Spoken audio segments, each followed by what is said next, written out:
So I have to hand it to you. Congratulations, man. Our construction and traffic zone business is just doing fabulous. Our traffic cone business is booming. This is absolutely awesome. Congratulations. Well done. Yeah. Yeah, and if people think I'm talking to you, but I'm not really talking to you, is it a scam? I don't know. That's what we're here to find out. All right. Oh, hey. Wow. Look at the flora and fauna of downtown St. Catharines on this April the 9th, 2025. This is crazy. Season 6, Episode 7 of Niagara 411 Live with Lee Sterry. Welcome to the show. We are fueled by Gale's Gas Bars. We are also supported by Sandra's Home Healthcare. I got to watch out who I'm backing into here. Supported by Verge Insurance, Mac Outpost, and man, it's just, oh God, move over. Off you go. Sorry, don't want to be in the way. Welcome to my construction cone business. Isn't this awesome? We're at Fiddler's Poorhouse at 149 St. Paul Street in St. Catharines. As you were, we are powered by WeeStreem. Going to be talking about more about that. Those are your specialities for today. If you want to come on down and join us for lunch. Oh my goodness. Wow. A lot of excitement in downtown St. Catharines as they redo the sidewalks here. But I'm sure you won't mind it because you are secure in the knowledge that my construction zone cone business is doing really, really well. It's booming. Welcome to spring almost. We've had some kind of weird weather, but we've escaped most of it. North of Toronto had some snow and all that stuff going on, but here it's pretty doggone nice. A little bit on the chilly side, but we're doing just fine. We were talking about scams out on the sidewalk, and there are a couple of questions that we have, frankly. We meaning Kevin Jack and I, Kevin Jack of WeeStream, and myself, we're the co-partners of this shindig we call Niagara 411 Live with Lee Sterry. Now, when is a scam not a scam? If a tree falls in a forest and there's no one there, does it make a sound? It's kind of one of those kind of questions. We're going to be checking in on that. And Lucy of Niagara is going to be joining us on a much more serious topic in a little while. We're going to be talking about sex trafficking in Niagara. There's a young lady missing, Alina, and her story and others we're going to touch on in a bit. But anyway, hang in for about 30 seconds. We'll be right back.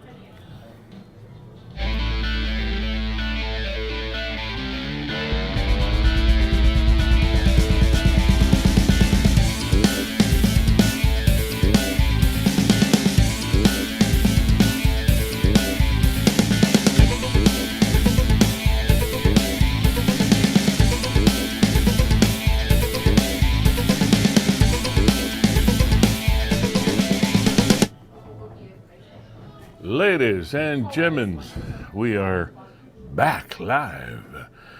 Season 6, Episode 7, Niagara 411 Live with Lee Sterry. Glad to have you along for the ride. Before we go any further at all, I want to just tip of the Beau Chapeau. I got to visit Beau Chapeau, Niagara on the Lake again. I need a new spring hat, so beware, Kevin Neufeld and staff. I'll be stopping by sometime in the very near future to get a new spring chapeau from your lovely shop on Queen Street in Niagara on the Lake. I'll be there, so be warned. Also, want to really take time to thank Niagara, you in particular, the people that are watching this show, and the friends of the people that are watching this show, for kicking this thing over the top over the last couple of weeks. When we do the math before each show, we look over the previous couple of weeks of views on social media to try to make sure that we determine how we're doing. so that we can not only judge about the content of our own show, but also provide some feedback to our sponsors and let them know how their dollars spent on our program are performing, and just to give us an idea about what the state of affairs are out there. Call it polling, if you will. I mean, you've been hearing a lot about polls with all the elections and stuff, but it's not so much polling, but the numbers do not lie.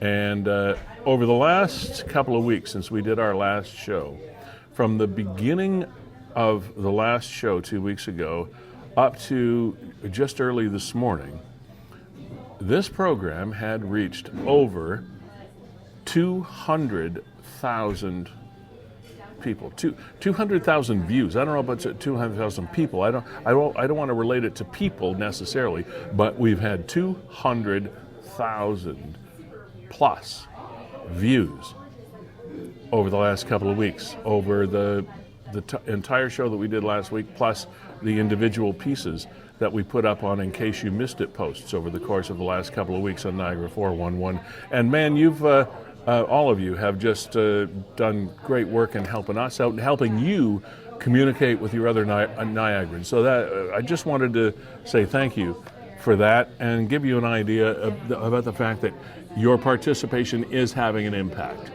And it's an important impact for Niagara because it means that we can stay connected. In this world of either miscommunication or crappy communication or non-communication or whatever it is, we at least can stay connected.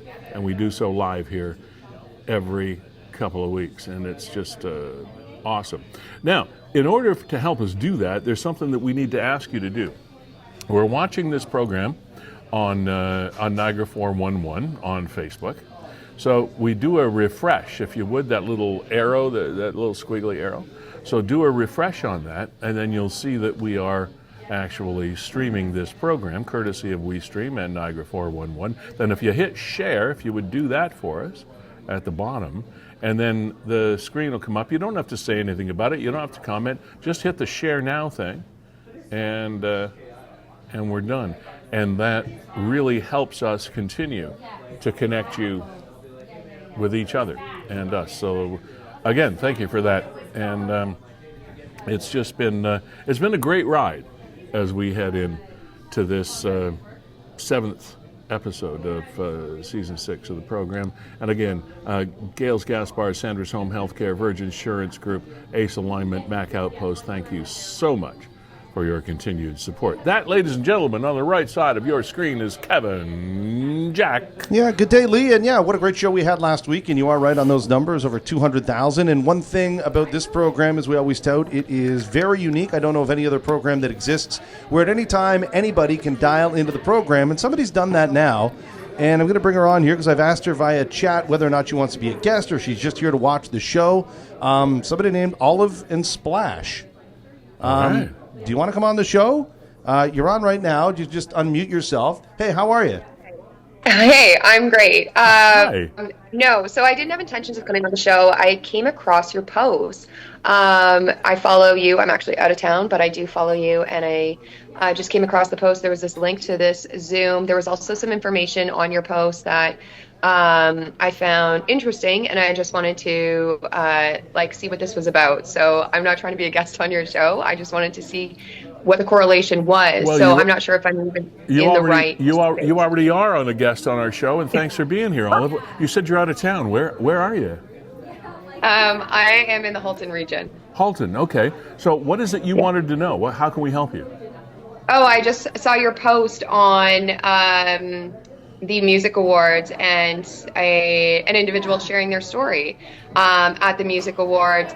And I was confused as to, was this linked to more information on it or no, got you. Exactly. You know what? That's why we brought you on, because you're not the first person. So the Zoom link, like you clicked on, that's a great way if you want to come on the program and promote an event or talk about something that's near and dear to you, like the Niagara Music Awards, because organizer Todd Brown's going to be coming on in about 10 minutes. Yeah. But the place to watch that is actually on Facebook. So go to Niagara 411 on Facebook. I'm not sure if Todd has shared it to Niagara Music Awards on Facebook, but wherever you can find it, and watch the show there, because trust me, it's much more dynamic. And now you can go rewind, like 3 or 4 minutes, and you can see yourself on the show.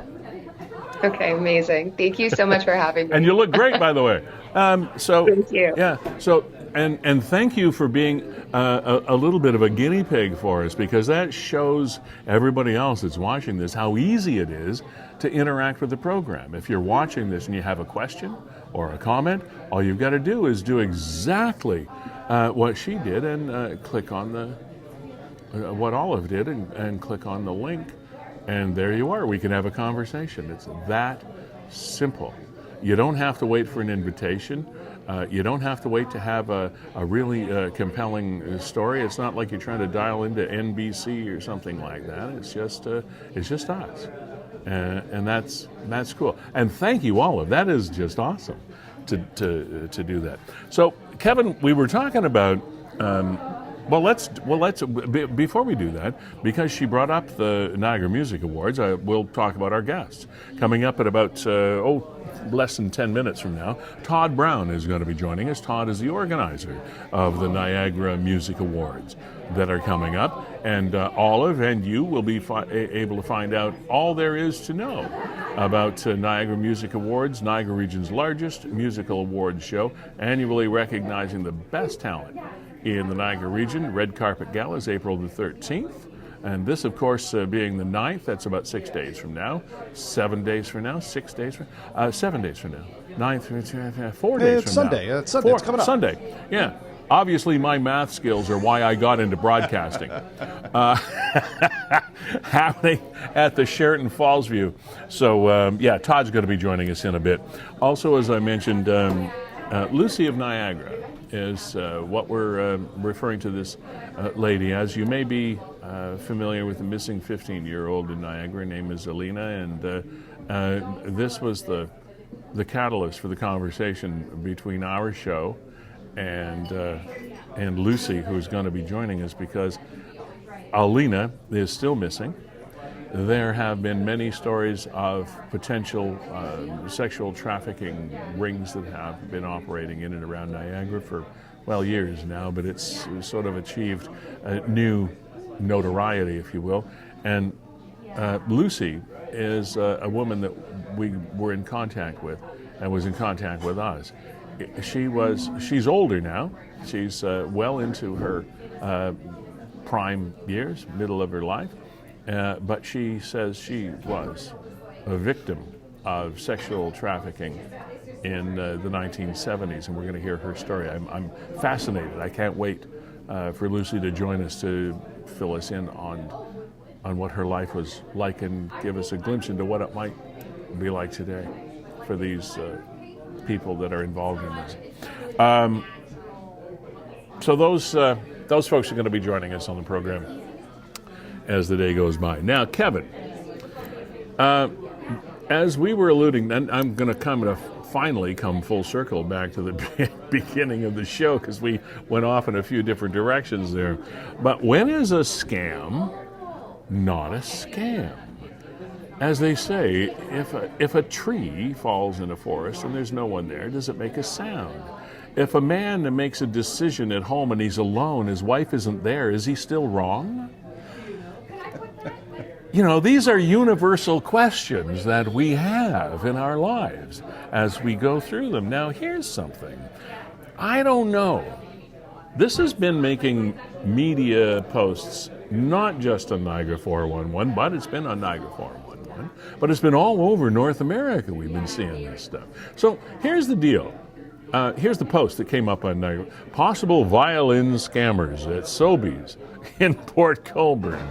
Possible violin scammers. When would you ever expect to see that line anywhere? And people are falling for it. I posted about this a few days ago through a police press release. They pretend to play music through an amplifier hooked up to a CD player and collect money as they pretend to be poor. Please be careful. With apologies, Nick, I don't know if this is a scam or not. I mean, I get that a lot of people might be pissed because they think they're being fooled or, use the word, scammed. But here's what happens. The basics of this are someone pretends to be a busker And you know what a busker is. A busker is a street musician. Irrespective of whether they're homeless or whether they're not, a busker is a street musician. They come out, they play guitar, or they sing, or they got a dancing monkey, or whatever the hell it is that they have. They sword swallow, it doesn't matter. They're street performers. And they usually have a little bucket or a tin or a guitar case or a violin case or whatever it is. And they're playing, they're doing their thing, they're entertaining the public that walks by. And you're expected, if you feel like you enjoy the performance, to drop some cash into the bucket or the guitar case or the violin case or whatever the hell it is. But in this case, the violinist isn't really a violinist. They're doing this, but the music is coming out of a speaker being supplied by some recording someplace. Ooh, what subterfuge! Oh my goodness! So you're not really a violin player? Well, no, but I'm not really. Well, is it a scam? If somebody is a violin player but they're not a violin player, and you're still listening to the music, and they're not really going up and, like, they're not twisting your arm to drop your wallet into the bucket, you give money if you want, or you don't give money and you walk by. Is that a scam? Now, Lee, this is happening not just here in Niagara. It's happening all over North America. What you see on the screen here, all I had to do was type in fake violin, and you got people. So, I mean, here's a guy. I could pretend to play wind violin with a Bethune, air violin, whatever. Yeah, here's another one. Motherfucker with the Oh, fake. boy, I didn't want to play that one. Oh, no, well. Sorry about that. That's all right. The best part of this is the guy isn't actually playing. So? Pretty funny. He's not actually playing. Okay. He looks like he's playing. Yeah, it looks like he's playing. Are we listening to music? Okay. Here's another one.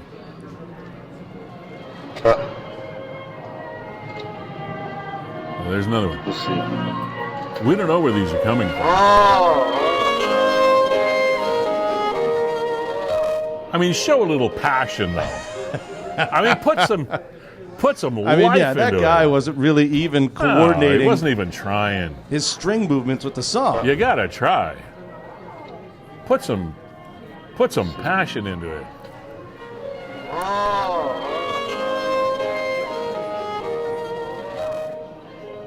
Like, would you buy a used car from this man? No. But would you drop money in his bucket for pretending to play the violin? Maybe. There's another. Yeah, they're all over the place. Is that a baby stroller? Looks like a lawn chair. Is he there with his family? Doesn't that look like a stroller? Oh, yeah, it is. You're right. It looks like a baby there, and his wife's standing there with the sign.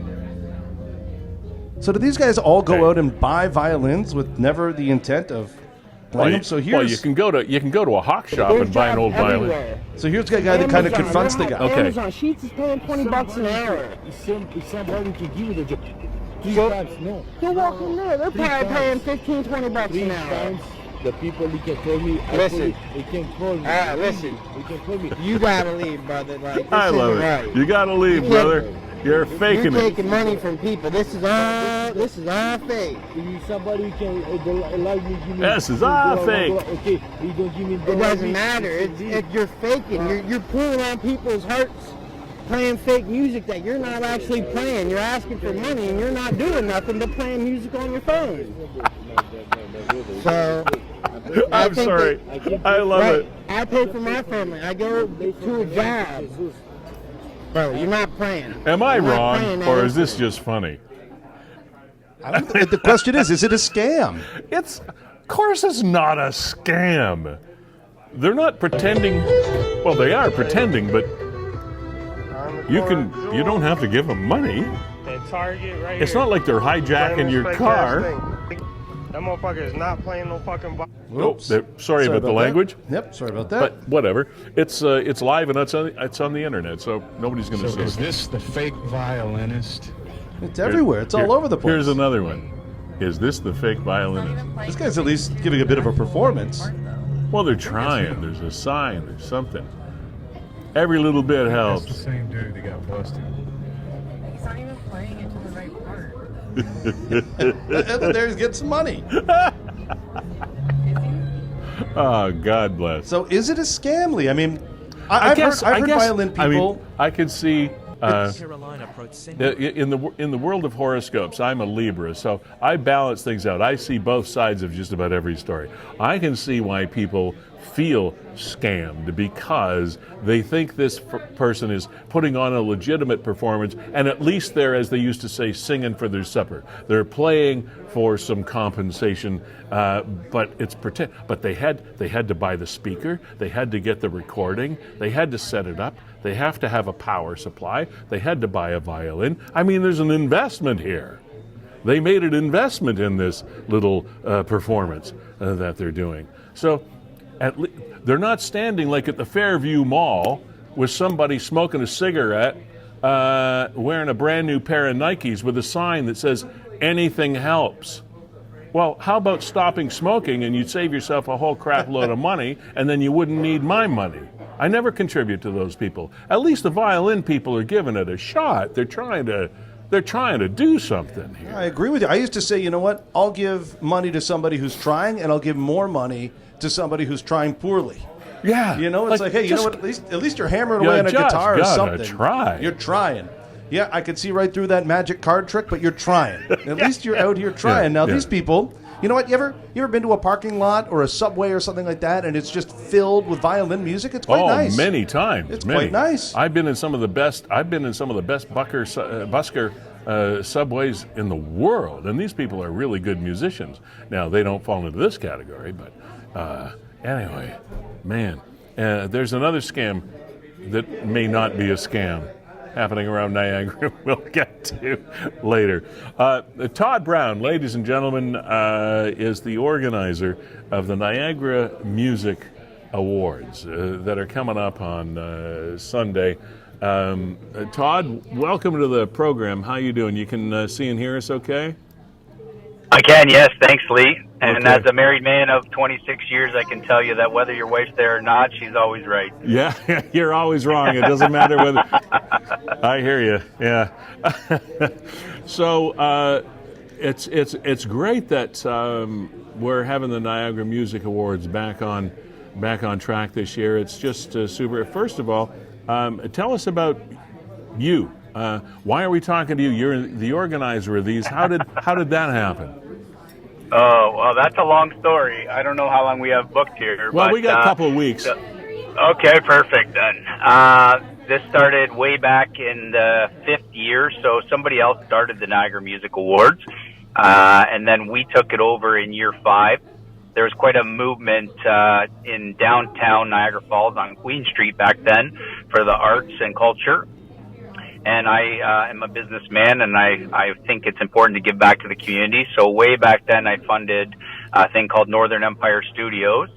And then from that, the people that were running that had the opportunity to take over the Niagara Music Awards. And we're going way back here because back then, newspaper print was important. So I reached out to all the newspaper people, and I knew some of them.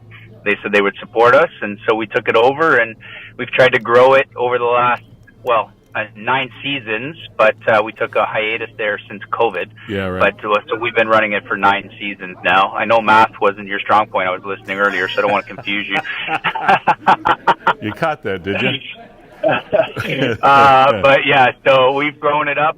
We hosted it last season at the Scotiabank Convention Center, which is now called the Niagara Falls Convention Center, and this year we're doing it at the Sheraton Fallsview Conference Center, and it's getting quite a bit of attention.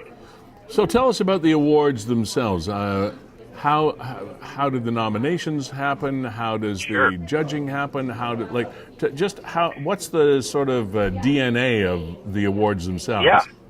For sure. So I'll use next season as an example. So for next season, we'll open submissions in October. So anyone from the Niagara region, so that's Fort Erie to Hamilton's border, so Grimsby basically, can upload their music into one of 25 categories. Those range from rock, jazz, blues, female vocalist, male vocalist, punk rock, hip hop, etc. You might submit your music to more than one category, so you might be best rock band and also best male vocalist, for example. Okay. So you can submit in up to 3 categories. Then we have a great support all across the community. So Danima Media Group organizes all those files, puts them into the different genres, and that allows us to send those out digitally to the judges. And because this is a community event, we're able to have some amazing judges be involved.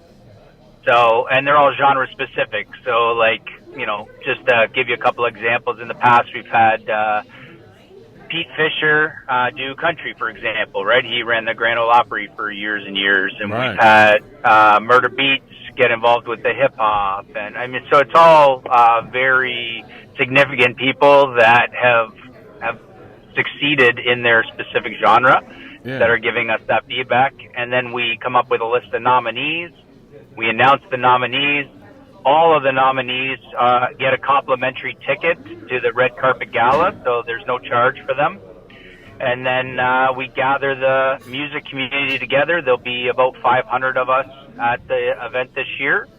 And we'll recognize, I mean, it's really there so everybody can celebrate together. They're already winners just for being on that list. Yeah. I mean, technically, we do give away a trophy for a winner, quote unquote, every season. Right. But that's just because we don't have the budget to give everybody a trophy, right? So, but it's great. They'll come in, they walk the red carpet. This year we have Booth Empire there as well as G3. So we've got the robot arm, just like you see on the Oscars for the slow motion cameras. We got the traditional step and repeat board that you see at every award show. Right. This is a big, highly orchestrated event. I'm assuming you have sponsors that fund this, and I'm trying to think of the financing of this. Like, what's in it for you? Is this something that actually makes some money or has some financial viability? This is a big deal. This is a big undertaking. Yeah, it looks like Todd's frozen up there. Maybe the internet in the car isn't what it was made out to be. We'll get him back here in a minute. I know that he'll come through. Yeah, because But I mean, this is a great conversation. This is really interesting. Here's some of the details. Event starts at 7:00, but that's showtime, right? And the red carpet's going to be a thing. There's performances throughout the night. I really encourage people to go to the website, which is NiagaraMusicAwards.ca. Here, I'll throw that up there.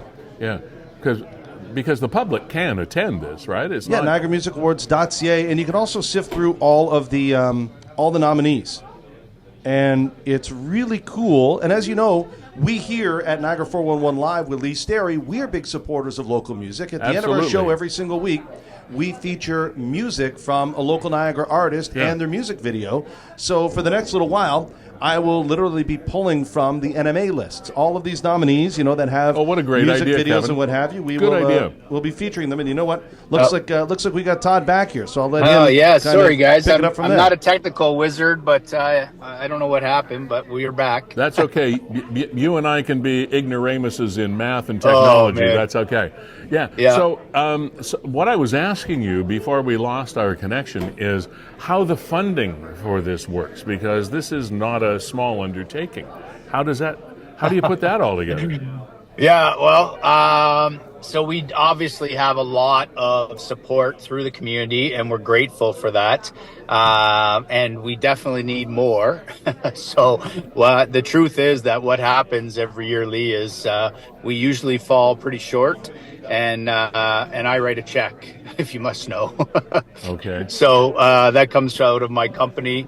But as I said to Kevin when we spoke the other day, I feel like you have to be involved in your community in some way anyway. It's the right thing to do. We've had a lot of success in our life, and this allows me to give back to the community, and it's selfish as well because I get to hang out with all the coolest people in Niagara. Yeah, and while we were away with our little hiatus there, Kevin put up the website and how you can find out information and get tickets, etc. But while we have you here, what will it cost for a member of the public just to come in and be a part of this great spectacle? Yep. So it's $50 for a member of the public. Okay. And they can come down and they can be a part of the music community. You know, I get, so we were involved in bringing Jelly Roll recently to St. Catharines with Dave Grand.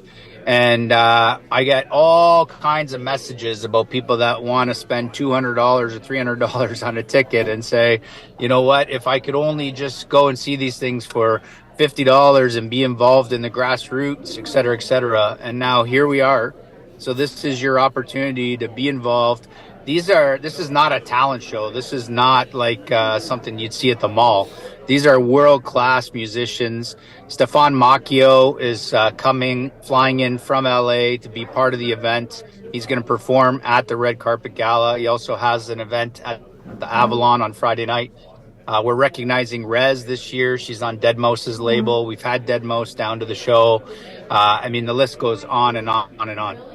And that's one of the other things that I wanted to mention to you is the fact that these aren't just awards presentations. There are going to be some pretty cool performances here on Sunday. Absolutely. Yeah. That's what it's all about. We're there to celebrate the music. So we have 10 live one-song performances. We try to represent different genres. This year we're representing most of the nominees for Album of the Year. So we've got a hip-hop performance, a punk rock performance. We have some male vocalist performers, blues performance, and Stefan, of course, is performing on the piano. So, yeah, I mean, if you love music, there's not a better event you can be at because you'll get to meet and mingle with all of the industry experts, all of the local musicians here from Niagara and beyond. Who does your MC and hosting work? How does that happen? Yeah, so in the past we've moved that around. A lot of times the different radio stations and media personalities are involved, and that's no different this year. The difference this year is we don't have a quote unquote host. So we have brought in a bunch of people to present each of the awards. Okay, and we also tied in our sponsors so that they can give away their awards and introduce themselves because, you know, as much as I'm saying I write the check at the end, I mean, I couldn't write the whole check if it wasn't for them that carry a lot of that burden. Well, and, let me throw my Beau Chapeau hat in the ring Beau Chapeau, yes. for next year. Okay, you know what? Beau Chapeau was a sponsor way back, like year 5, year 6, and we missed them. So yeah, we'd love to have Beau Chapeau. Well, I'll wear a new hat and do the MC duties for you. All right, you're in. We're locking it down. Okay. That's the other thing, Lee, is that we're not a big stuffy organization, so we do this all on the fly. We're super open-minded. Lots of people have feedback. We're here for it. So That's if cool. You're out there, you're listening, you want to be involved, you want to help us grow this thing, then bring it. That's awesome. Now, what is your business? You talk about your company. We might as well give you a chance for a shameless plug. What is shameless plug. Thank you. Yeah. So my company's called Todd Brown Group. So it's a group of companies. So I have a basement waterproofing company, which is called Total Basement. And there's my wife calling me on the other line. I have window and door distribution. So everybody has windows and doors. So we make sure that they get taken care of. And then I also do private investing. So I work with private investors. They invest their money in real estate because they want to have the security of real estate and have the constant returns and not the fluctuations of the market. And we show them how they can get generally about 8 to 10% annualized returns. So obviously, your love and passion for music runs fairly deep, or you wouldn't be spending as much time and energy and money on this as you do. You've been involved with music, I guess, it must be for quite some time now. Yeah, I love music. I think if we're going to get a little bit deeper together, music is a universal language. I think it transcends all religion, it transcends all politics, it transcends almost everything, and it's its own language. So that's really energy and vibration, and I resonate with that. And I think that we need to make sure that the grassroots artists are supported as it's becoming more and more difficult. Yeah. As much as we have access to technology, it really is challenging and difficult for them to have their messages heard. Yeah. And I think they're just pure spirits. They're real, raw, pure energy, delivering themselves and their message naked to the world. When it comes to music, we'll let you go in a bit, but this conversation is near and dear to me because I've been a musician for a long time, and anyway, that's irrelevant. But it's a little bit Dickensian in the fact that it's the best of times and it's the worst of times at the same time.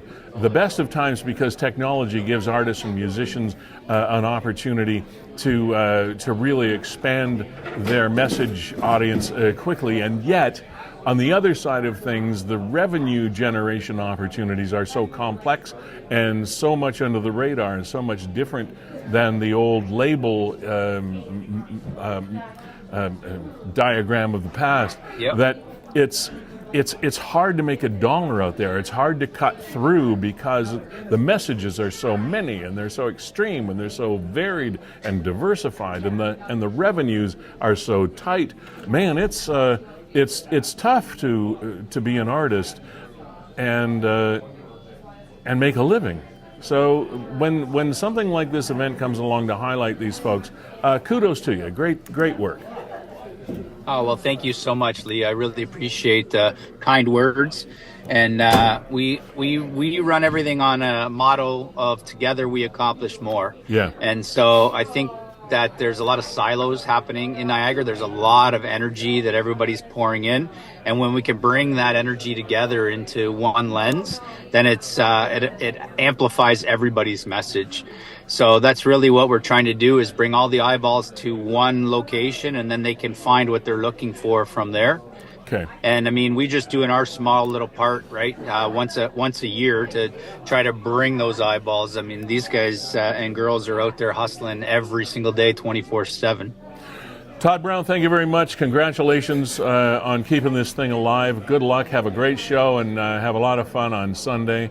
And really appreciate your time being here today. It's a great initiative. You take care of yourself. Thanks, Lee. Thanks for the opportunity. All right, man. NiagaraMusicAwards.ca for everything you need to know about what's happening on Sunday in Niagara Falls.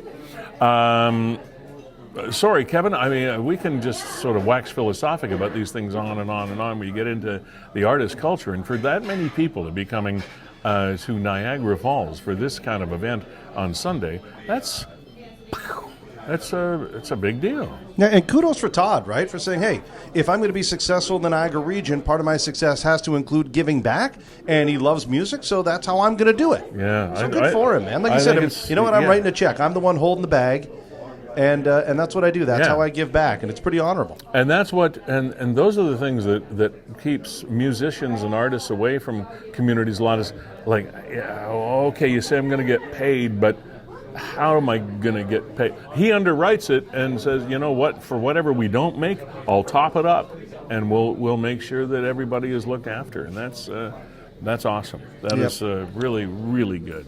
Lee, let's thank our sponsors. Yes, and remind let's everybody take some about all of time our to do that. sponsors, My goodness. and then we'll get to the compelling story here of Lucy that she wants to share, and how it kind of dovetails into Missing Girl from Kitchener that may in fact be here in Niagara. As we mentioned off the top of the program,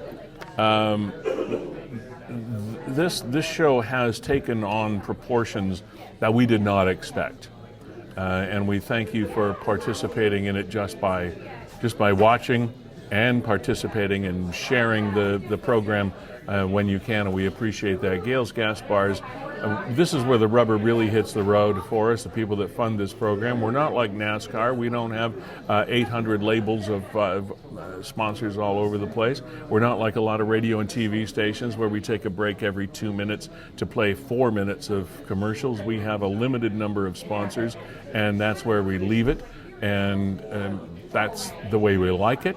And we appreciate the continued support. Gales Gas Bars Limited has been with us from the very beginning and before the beginning. even though this was like a before the beginning and after the we call this season 6, but there was probably 7.5 seasons or 6.5 seasons before we actually started measuring what we were doing. And Gales Gas Bars has been with us since before we started measuring. And serving the Niagara region, we look for businesses that are a perfect fit for us, and there could be no more perfect fit than Gales Gas Bars. Born and bred and grown in Niagara, with 11 service stations, full and self-serve, as well as convenience stores, Bob's Fast and Fresh Convenience, and the work they do and the amount of money and effort and time that they spend in supporting Niagara is legendary. And yes, Kevin wears the colors on a regular basis. So we thank Jessica Friesen and her entire gang for being a part of us. Sandra's Home Healthcare, again, this is a business we're very, very proud to partner with, because Sandra's Home Healthcare Services sets the bar very high for PSW work and home health care in Niagara. Their main office is actually even located in Niagara Health Systems headquarters at the St. Catharines Hospital, St. Catharines location of Niagara Health Services on 4th Avenue, and from hospital to home and 24/7 if necessary. Again, accredited as per the new regulations that came in place last July, setting the bar for home health care in Niagara. Thank you, Sandra, for your continued support as well. Mark Shirk and his company, Verge Insurance Brokers, another 1953 born and bred Niagara company. And for whatever insurance needs you have, be it auto, home, business, life insurance, whatever, again, born and bred Niagara company, which is important to us, on Ontario Street in St. Catharines. Ace Alignment. What can I say about these folks? This is sort of like, I call it a mouse that roared. This is a very small location in size, but very, very big in service for whatever automobiles. These people know what they are doing. Wheel alignments, brakes and suspensions, motor vehicle inspections if you need them, front ends, rear ends, overall, insides, outsides, whatever you need, and whatever kind of vehicle as well. They don't specialize in any one particular kind of car. So that's one of the beauties of this place, is the fact that it doesn't matter. You got a race car, you got a luxury car, you've got a truck, you have a whatever, they got it covered. They know what they're doing.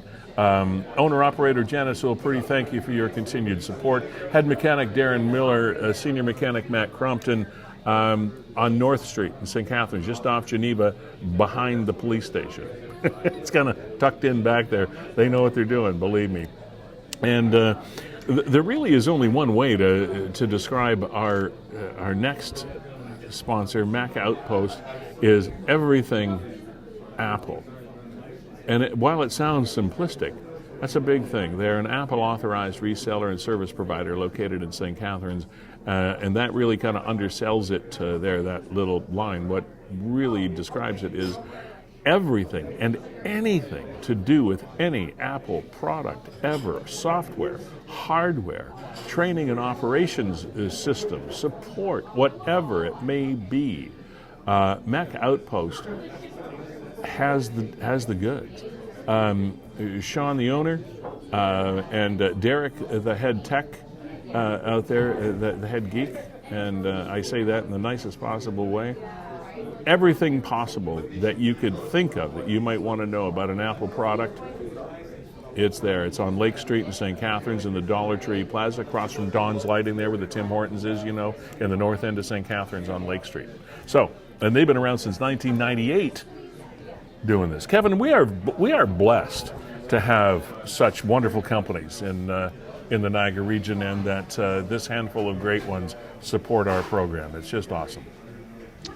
Yeah, you're bang on, Lee. Absolutely. And again, I mean, Mac Outpost, you say 1998. As far as technology is concerned, they're as veteran as you can get. I mean, WeeStream, people talk about that. Yeah. We started live streaming in 2015. And they were Mac Outpost was doing this before there was a this. Exactly. And same with us, like that's 2015 years. People talk and said, hey, we've got 10 years professional experience in live streaming. Was this a thing 27 years ago? No. Was this a thing?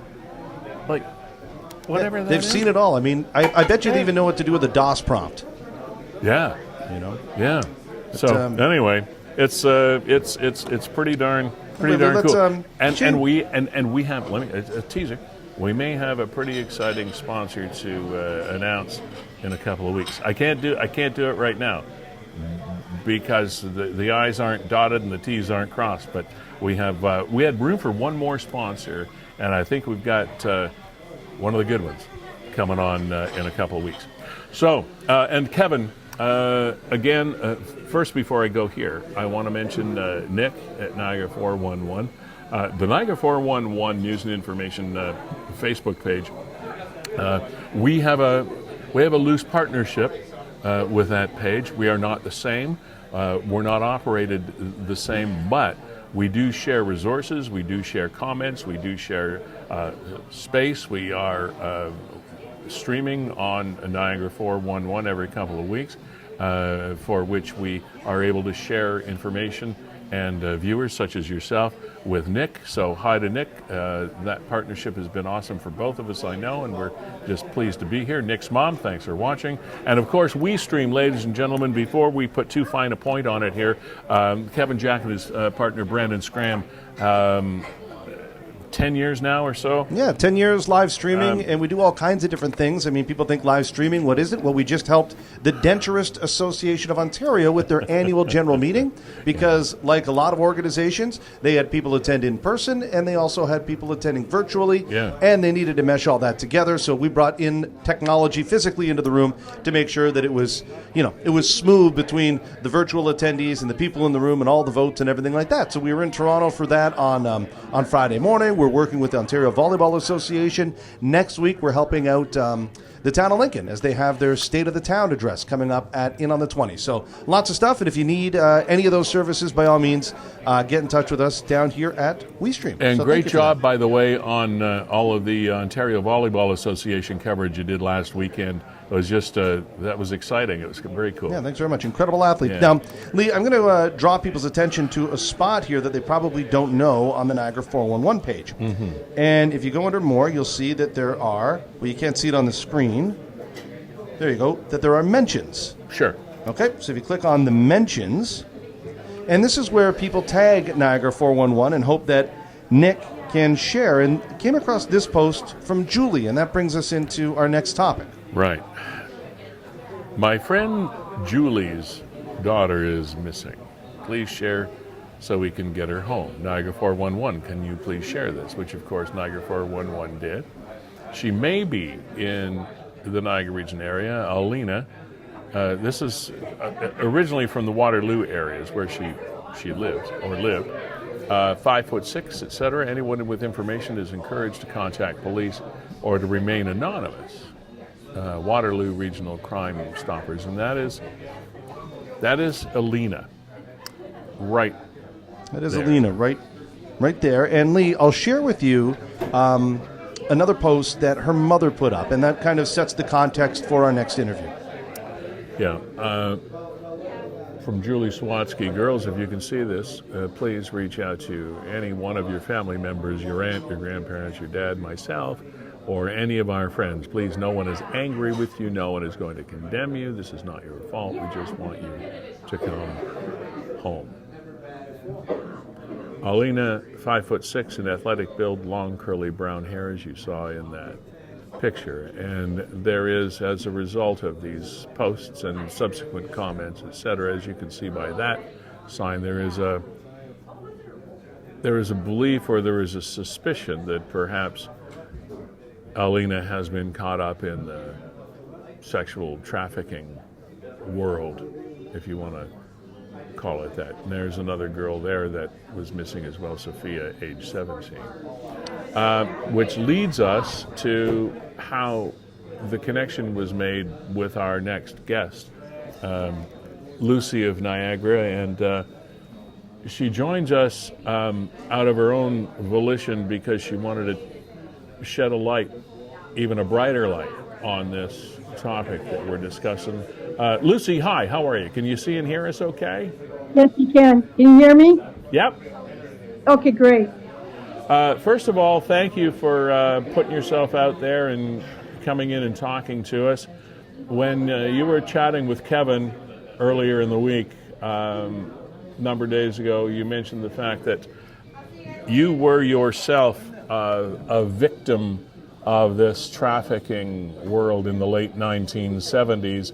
You managed to come through it, and now you want to become an advocate for those that might be in danger of experiencing what you did. Can you please I'll just shut up, and can you please just tell us your story?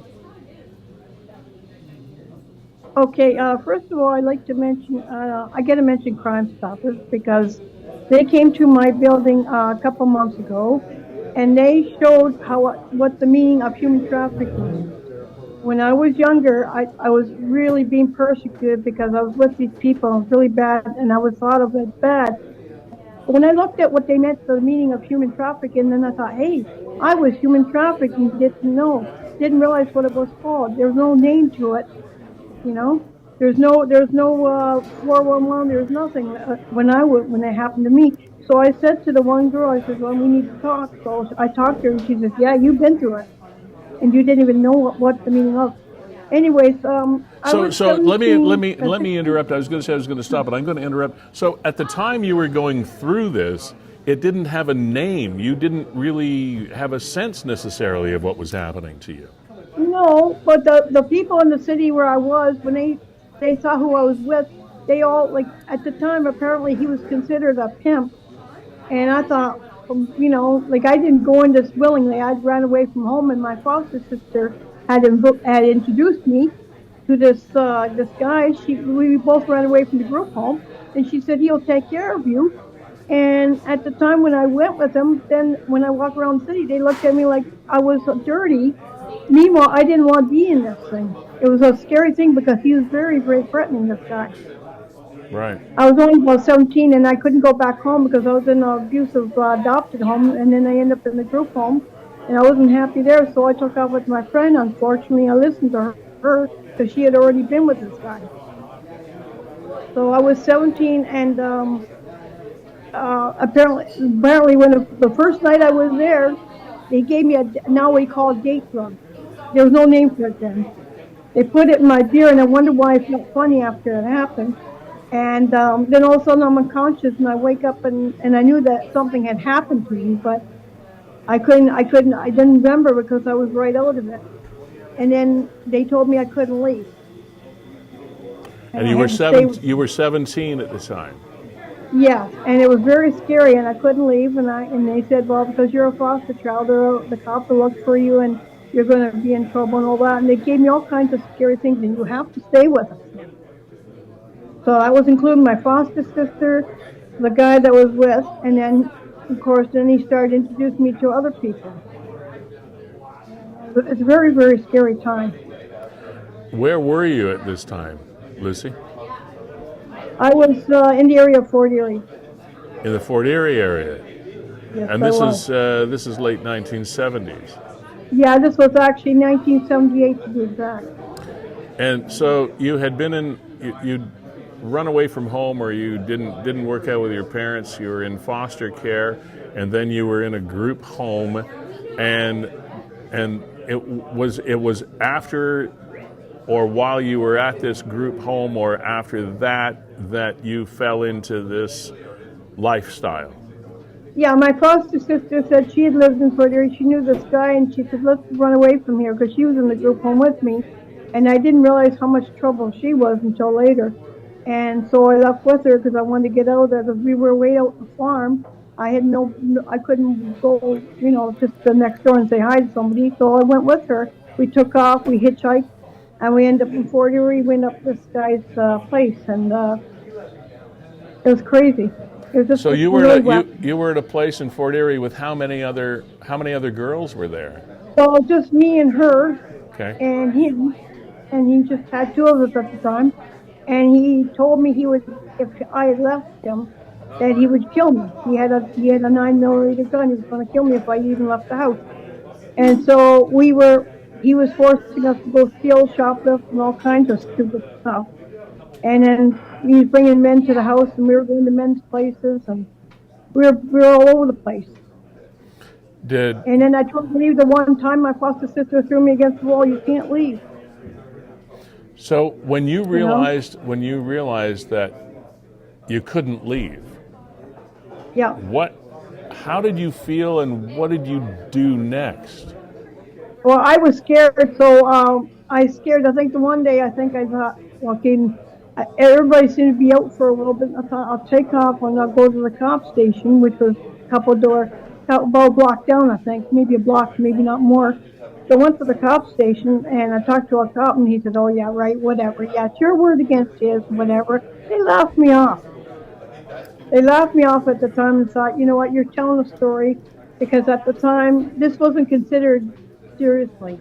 A lot of girls wander off and that, oh yeah, you probably asked for it. And I thought, oh, forget it, I can't talk to you. So, and I end up coming to go back because I know they won't look for me, because Darlene had looked for me before. So, because I tried to run, it was really hard.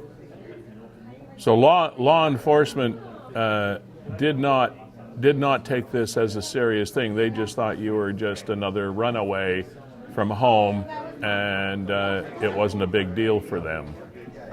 No, and he clearly told me, if you go to court, it'll be his word against yours, and you've got no physical proof that something had happened to you.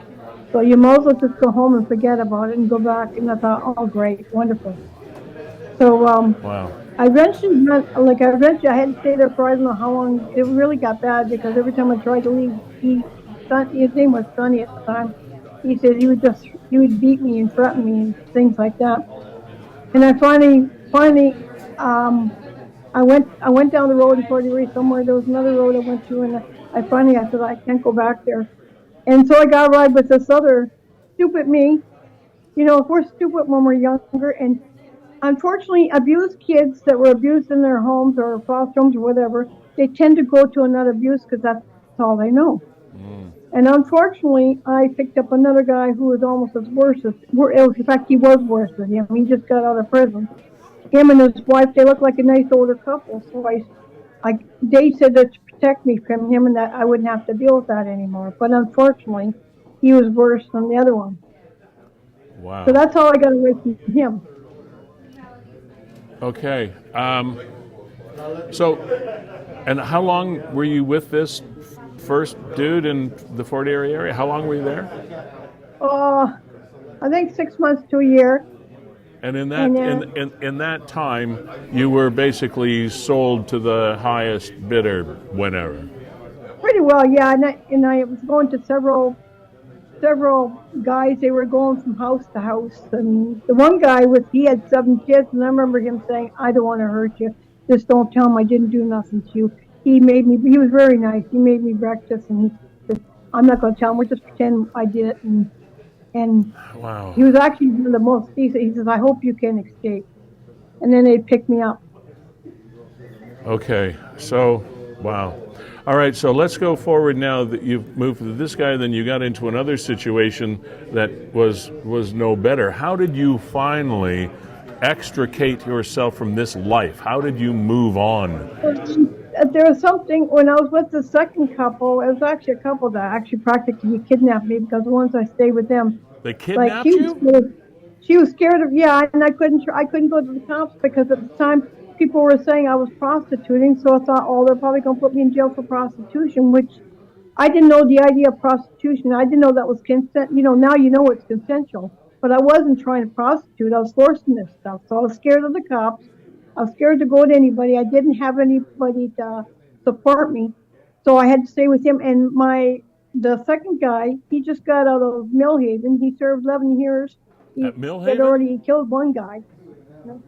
Yes. Millhaven? And so so I couldn't leave him, and his wife said, "Don't try and leave him," because she says, I tried to leave him and he wouldn't.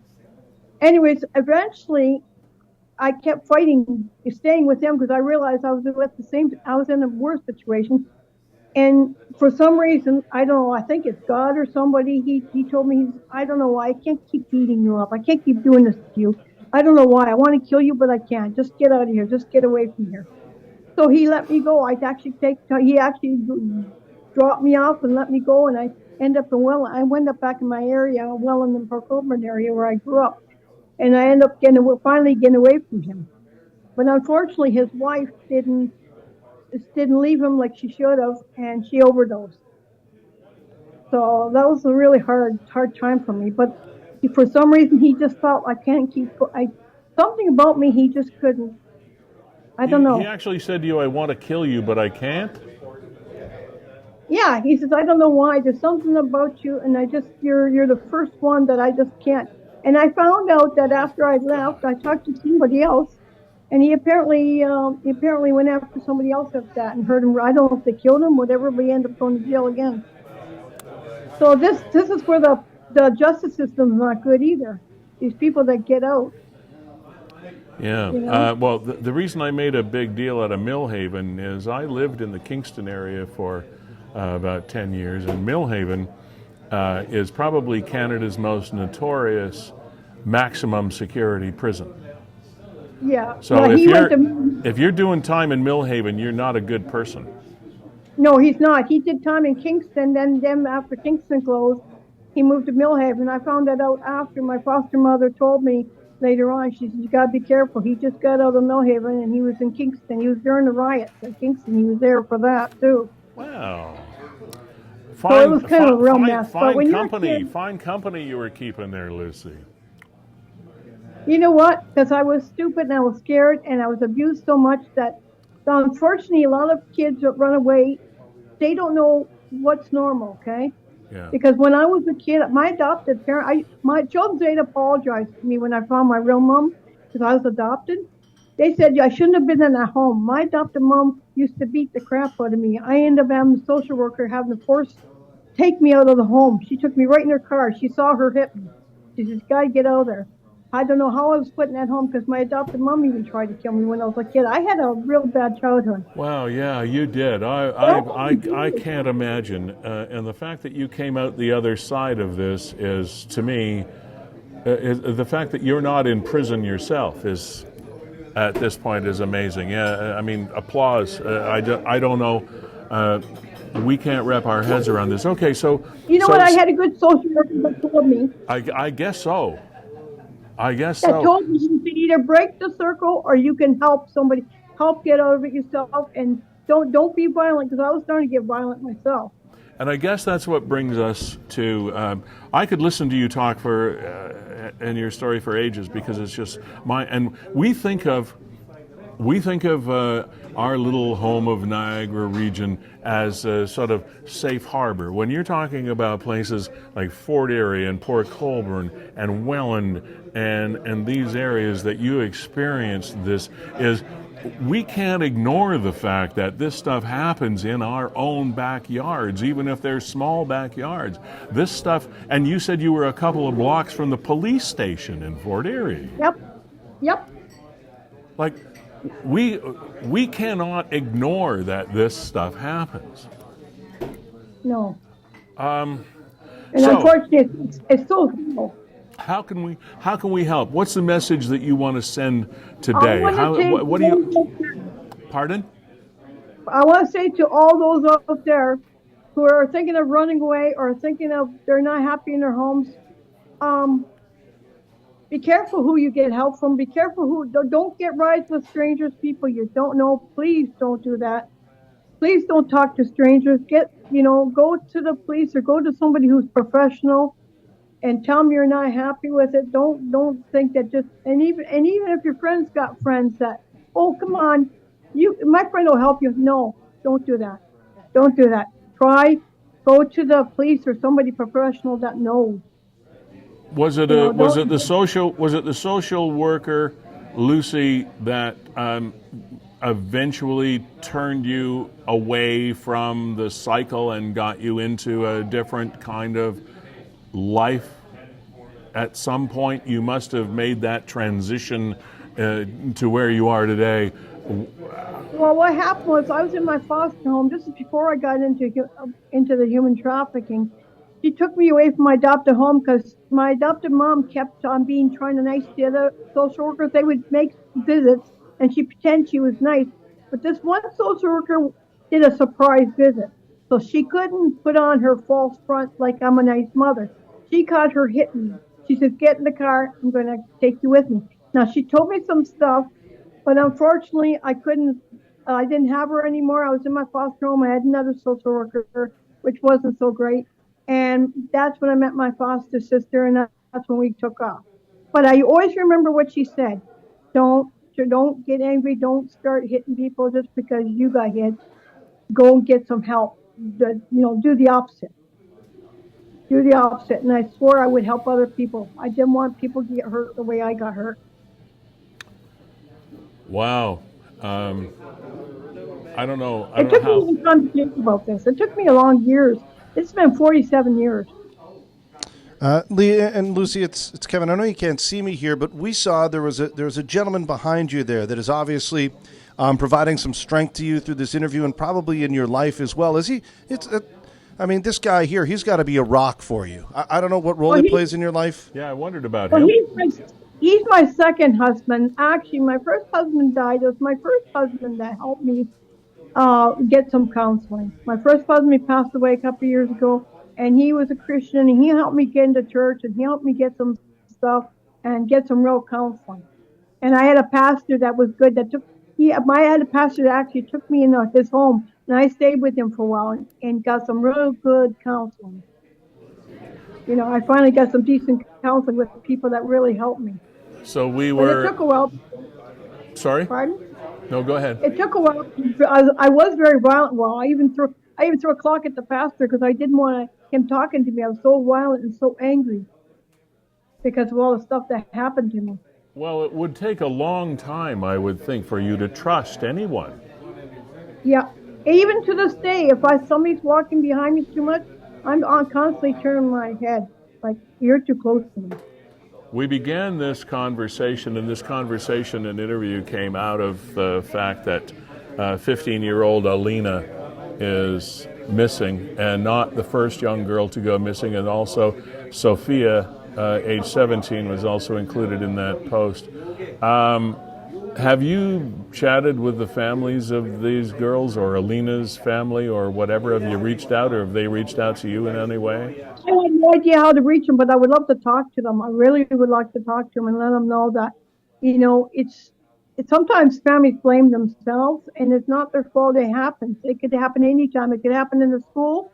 I found it through Crime Stoppers. It could happen in the school. It could happen anywhere. And they have to know sometimes it just happens, and do the best you can to help, to just keep praying, and I keep praying. That's how I got out of it. I really think somebody up there looked after me. Do you think? Because I found out somebody died after I left. Do you think law enforcement is doing a better job now than it did then? Oh yes, now they're taking you seriously. Now I'm finding out that if I had what happened to me now I know that I just talked to somebody this morning, and now they take you seriously. They take your DNA, they take whatever, they write down your statements. They didn't do that back then. They just said, go away, don't bother me, you know what? Just go home. I know you're running away, get home. But that's all they did at them. But yeah. But Lucy, they still could do better. Lucy, are you still haunted by this? Or do you sleep well at night? Are you okay now? Do you have some sense of calm? Pardon? It will never leave you, but it doesn't bother me like it, and I don't have anger like I did. I had someone ask me the other day if they told me that Sonny was in Niagara Falls. I said, what would you do if Sonny showed up? I says, I'm a different person now. If Sonny walked in, I would like him to say, you can't scare me anymore. I'm not scared of you anymore. You can't touch me anymore. I'm not there anymore. I've gone with that. And I don't hold grudges you. It's not worth it. You're not worth the grudges. You're not worth my anger. Let me ask you this question now, because we could probably talk for 2 hours. The men that abused you and kept you, and the couple that basically kidnapped you, these people that actually committed not only crimes against you, but crimes against humanity, crimes against the law of the land, were these people ever caught? Were they ever prosecuted? Did anybody ever figure out what these people were doing? I don't know what happened after I left. I heard the second one I was with, I heard that he got really, I heard he had hurt another girl, apparently stabbed her in the stomach, and she was pregnant with a child, and I heard he got charged again, so And I know that his wife did overdose because I got a letter from Salvation Army. They were telling me that this guy was looking for me, and he wanted me back with him. And I said, the Salvation Army was concerned because they didn't like the tone of the letter.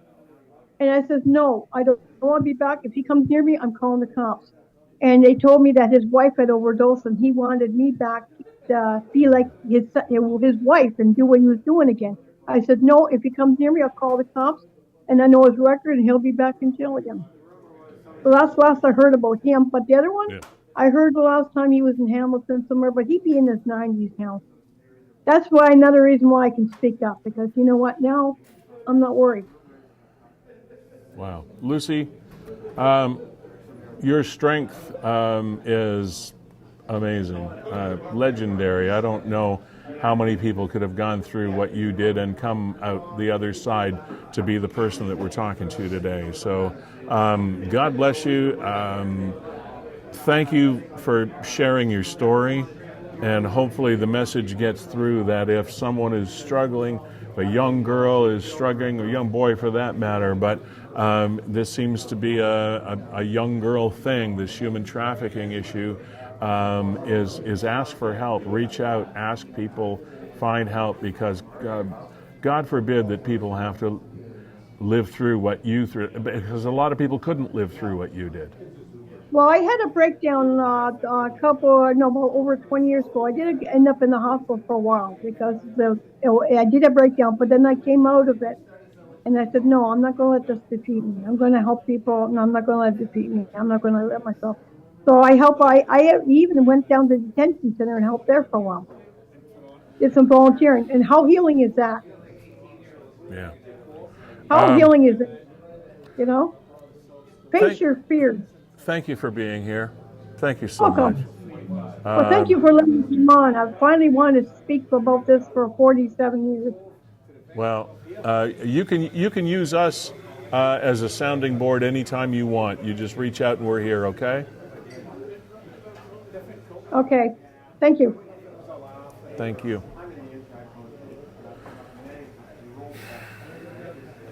What do you say? Man. And it does, they walk among us, ladies and gentlemen, here in Niagara. Make no mistake, we are not immune to suffering and tragedy and terror and fear and manipulation and control and trafficking and crime. We're not immune to it. It happens in our backyards, as you just heard from Lucy. Kevin, I'm forever changed when I hear people tell stories like that. Yeah, that cut me to my core. It really did. I'll say that, when you're, my wife's taught me a lot of things in life. I'm not going to get through it, Lee. That's okay. I understand. That was tough. That was that was one of the most impactful conversations I think I've ever had. Mom, my wife's taught me that one thing she really brought to our relationship was to not be so judgmental of people on face value. You don't know their story. Yeah. And how lucky a lot of us are with our upbringing. And I really realized that when I became a father, about how important it was to give my children a good start in life, and understanding that not everybody has that. Yeah. And you sit there and you might walk by Lucy on the street and you don't know that was her life, that was her lived experience. You don't know that she was in and out of foster care, that she was trafficked in her teens, and that she came out of it to be a contributing member of society. And you go, and what's your problem again? Yeah. What are you complaining about today, Lee? Exactly. And these are the things that make, to transition it into another larger topic, these are the things that make conversations like homelessness so complicated, because there are people that would tell you that solving homelessness is simple. Just provide a housing, give them a place to stay. Well, it's not simple. It's a very complex problem, and that wasn't just Lucy's problem. She had homes, but they were abusive homes, but other people. And then, how do you end up on the street? There's the multitude of issues that contribute to someone's situation are legion. They're just almost too many to count. And when you hear a story like that and you realize that we're talking about a small community, we're talking about the late 1970s. I was 25, 26 years old, something like that, when she was going through the issues that she was going through at the age of 17. And I grew up not far from Fort Erie. I grew up in a small rural community called Black Creek near Stevensville in the Niagara region. My dad worked in Fort Erie at the A&P store, and this was a small sort of nothing bad ever happens here kind of community. Well, that's not true. It wasn't everything that met the eye. There is a lot of stuff everywhere. And I'm not just blaming Fort Erie. I mean, what I'm saying is if it can happen in a so-called white bread, grounded community like Fort Erie in Niagara, where can't it happen? Wow. Okay. And again, Lee, you know what? I just put the girls' pictures up there again because that was really what drove this story. And the feeling is from her mother herself in Kitchener-Waterloo is that both Alina and Sophia are involved in human trafficking. The mother believes that they've got caught up in this. Right. And I think Alina met Sophia at the mall in Brampton, and that's where the two hooked up. And I think Sophia is Alina's conduit. I don't know this for sure, but that's kind of what I'm gleaning from some of the posts, and alleging that they are caught up in human trafficking. And unfortunately, Niagara, with all of our tourism, having all of the excess hotel and motel rooms available, and people coming in and out. And all the tourism and all of the available clients, if you will. Exactly. And unfortunately, it is a bit of a hotbed across Canada for the sex trade and for human trafficking. Well, because it's such a melting pot of cultures, a melting pot of tourists, melting pot of people that live other than in Niagara, it's hard to track. Harder to track than it ever was. Again, I want to take a moment out while we have a moment to sort of decompress and thank our clients for making conversations like this possible.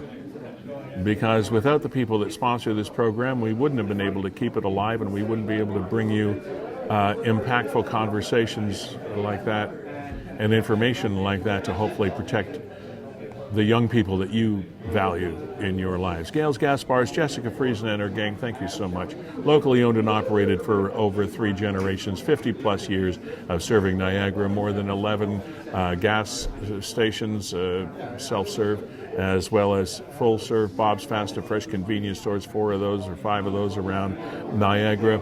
Fuel home delivery in the winter, summer, spring, fall.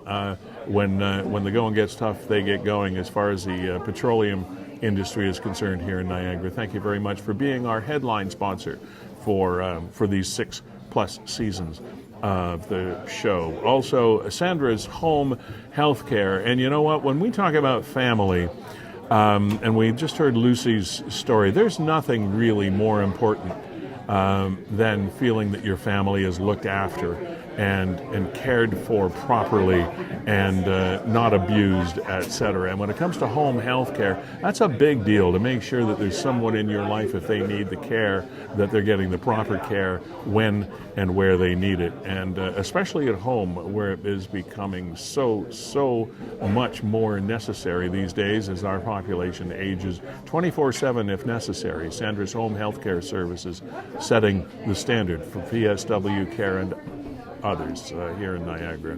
Sandra D'Alessandro, thank you so much for being a part of us here. Virgin Insurance Group, Mark Shirk and his gang. Virgin Insurance has been in business since 1953 over here on Ontario Street. Home, life, auto, business, insurance, brokers, for whatever you need, they'll make sure it happens. Ace alignment for any and all of your automotive needs. Truck, car, race car, sports car, sedan, mopeds, whatever. Specializing in just about anything that your car needs. Wheel alignments, that's how the whole thing got started, with looking after high-performance vehicles back in the day. Suspensions, motor vehicle inspection station as well, front-end repair and replacement, etc. They really know their stuff. So make sure that you stop by and see Darren and or Matt on North Street, just off Geneva and St. Catharines, behind the police station.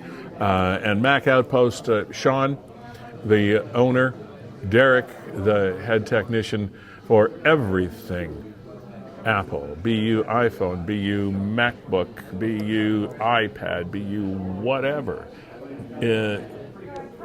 Software, hardware, training, troubleshooting, fix-its, whatever it is, accessories. Mac Outpost is everything Apple. This show runs basically on Apple. And it's an accident, really, or maybe not accident, maybe it's just sort of a synergy, kumbaya moment that Kevin and I hooked up, and I got into the Mac world when I did my voicing business, because I find that's the best kind of software and hardware for me when I do all of my, I do a lot of audiobook narrations and things of that nature, and I do commercials and background voiceover acting and stuff. That's what I do. The Mac world is where I operate, and believe me, it's the best thing that I could do for my business and Kevin's business as well. Kevin and Brandon Scram, formers of WeeStream, powered by Apple, and there is no place that we would go other than to Mac Outpost on Lake Street in St. Catharines, in the Dollar Tree Plaza, in that Tim Hortons Plaza there across from Don's Lighting. Absolutely bang on, Lee. We do have James Symons coming up in just a second, talk about Toolbox Niagara. James, I know you can hear me there in the green room. Back up off the camera a little bit, buddy. I want to see your whole face. Yeah, there you go. Yeah, no, even more. Pull the camera away from me a bit so we could see. I was getting half of his face in the frame there. There you go. Let's see you, James. So we'll get to James in a second. All right. Wanted to share this update, Lee, because I had been talking with Alina's mom. Yeah. In hopes of getting her on the program to maybe share some more descriptions or why she believes they might be in Niagara. Yeah. And she just wrote me during that interview and said, here you go, just read it verbatim. We have information that just came in from police that states that they may have a tip in the Peel region, namely Mississauga. There have been some fake social media accounts made claiming to be my daughter who is missing, posting all video content with misleading tags, etc. Isn't that sad? Wow. Somebody's jumping on the attention of a legit missing persons case just to try and propagate a scam. Says they are investigating that as well. They have been coming through tens of thousands of leads, and I have to say that the Waterloo Region Police and Sex Trafficking Unit and corresponding agents have been absolutely phenomenal. I wish I had more good news right now, but we really do not have... Whoever the girls are with has done a very good job trying to cover their tracks. We searched the IP, but there's a VP that's preventing us from finding the location. We're doing everything possible to work with the police to find both of these girls. We will remain vigilant. So again, and this is Julia. That is from Julie Sawatsky, who is Alina's mother. Alina, the one on the left. Thank you, there, Julie, course, for updating us Todd. on that in real time, which is why it's so pivotal that this program remains true to its school, and that is Niagara 411 Live with Lee Sterry, in the moment, in the minute. Thank you, Julie, for sharing that update with us. James Symons is a friend of this program. He's been with us a few times. He is the creator and the maintainer of the Toolbox project. And James, welcome back to the program. What can we do for you today? Good afternoon, Lee. I just wanted to come on and thank the viewers and supporters of Toolbox. We had a very successful Christmas drive. I was not able to get on since, and thank all our supporters. We were able to serve 574 women and 888 men this past year. We had a busy year. For the first time ever, we helped women be successful. We had a bit of an audio breakup there. What did you just say at the end? We were very successful. We helped a lot of women for the first time, and we started out doing a project for men, and we were able to assist 574 women at Christmas, and our support just grew this past Christmas. A lot of service clubs, unions, individuals as a whole. It was a very successful year again. That's great. And I know that one of our sponsors, Sandra D'Alessandro of Sandra's Home Healthcare, partners with you on a number of your events, and she's pretty close, and you guys work together a lot. So that's good to know as well. Now, do you have an event coming up? This may have passed my radar screen and I didn't know, but do you have an upcoming event in the near future? Yeah, we do. April 27th at the Oddfellows Hall on James Street. They're hosting a pasta night, and all the proceeds will go to Toolbox. The cost is $20, includes a pasta meal and dessert with a live band to follow. The Oddfellows has been a great supporter of Toolbox. Every year they make a contribution. This year they covered the cost of our bags to put the items in. And after Christmas, they give us another surprise donation from the 2 locations in Casmins and Niagara Falls. And one of the members recently reached out to me. He said, "We're having a pasta dinner." I said, "Well, I will go to support you because I like to support whoever supports us." And then he sends me a poster. He's like, "Is this okay?" And I found out that all the proceeds will be coming back to Toolbox. So we're very thankful for them. This is not to confuse the people with our October pasta night, which Kevin Jack was a great MC at last year.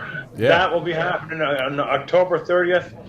This one is put on by the Oddfellows, who is a service club who's been around for a very long time. Oh, yeah. Yeah, I remember when you had that last fundraiser that Kevin came out and performed some of the MC duties, et cetera, and that was very well attended. That was a pretty successful event for you, too, wasn't it? That was an awesome event, and thanks to Sandra's Home Health for stepping up. We almost didn't have the event. We ran into some problems. We had a bit of a breakdown, but Sandra came to the rescue, and we had our most successful night that night. I was able to auction off my parents as part of a fundraiser for Toolbox. You auctioned off your parents? Yes, we raised $125, but that helped buy some care packages. And the people who purchased them were very nice to return them in time to help at Christmas, so it was much appreciated. So what did your parents do after you'd auctioned them off? Where did they have to go? They were in shock. They were supposed to decorate an 1800 built house with Christmas decorations, kind of like a Christmas movie, Hallmark movie. Okay. But the lady said she knew my mom would be busy and gave my mom a break. And that's Kevin Jack was the other contributor. I offered Kevin Jack my parents, but he said he had no room at his house. So. Well, he's got a pretty full house now with the 2 kitties and and his wife. So yeah, okay. James, that's awesome. The dinner party Sunday, April 27th, Oddfellows Temple, St. James Street, or 36 James Street in St. Catharines. 5 to 7, live music and whatnot, and it's a great deal, great meal. $20 for adults, $10 for kids. So good luck again. And again, for an initiative that started when you recognized or had a feeling that there was a lot of support out there for women in our community that had needs around the holiday season, and you started this at a very small level, trying to support some of the males in our community that needed that support, and it's grown to this. Again, as always, congratulations, good job, and it's nice to see you keep this thing going. Thank you, and thank you for your time. You're welcome. The Toolbox Project and James Symons, thank you so much. And there's my construction cone business alive and well on St. Paul Street in downtown St. Catharines. Kevin, good show, well done. Glad we were able to do this yet again. This 90 minutes just flies by. And for those of you that may have missed bits and pieces, it will be on in its entirety, as always, on Niagara 411, as well as Kevin has posted this on the WeeStream site on YouTube as well. So, and there are podcasts. You can find this wherever you find podcasts. So if you just like to listen in your car or whatever, you can do that as well, which is why we read things that are on the screen that you're obviously reading, is for those people that might access this program through a podcast, not seeing the pictures. We try to make the audio as complete and thorough as possible. So a lot of different messages we could send here. Nick at Niagara 411, all of our sponsors once again, Gales and Sandra's and Verge Insurance and Ace Alignment, Mac Outpost, thank you so much. Fiddler's Poorhouse for having us here every couple of weeks to get in the way of your staff and have a nice lunch. It's awesome for us to be here. Wow, lot to unpack and digest on today's show. Kevin Jack, as always, a job well done. It's a pleasure working with you. You're a pro, and wouldn't have it any other way. You guys have a great week. Yeah, you as well, Lee. What do we got coming up? Coming up here is one of the nominees for Niagara Music Awards, again on Sunday, niagaramusicawards.ca for tickets and information. Going to be at the Sheraton Fallsview. We're going to hear Spencer McKenzie. He's up for Album of the Year with his album Preach My Soul. He's a Niagara guy, and believe it or not, this is the first Niagara Awards that they've done in a couple of years. So Spencer was actually up for a Juno Award in the blues category. Awesome. For this album, I think last year, and now he's nominated for Album of the Year at Niagara Music Awards. So Spencer McKenzie, and the song's called Don't Want to Be Your Dog from his nominated album called Preach My Soul. Can't wait. We'll get it underway. Todd Brown, thanks again for organizing the awards. Thanks for being on the program. Have a great day, everybody. Thanks for being here.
Early release. Don't treat me this bad. Let me off your leash, 'cause I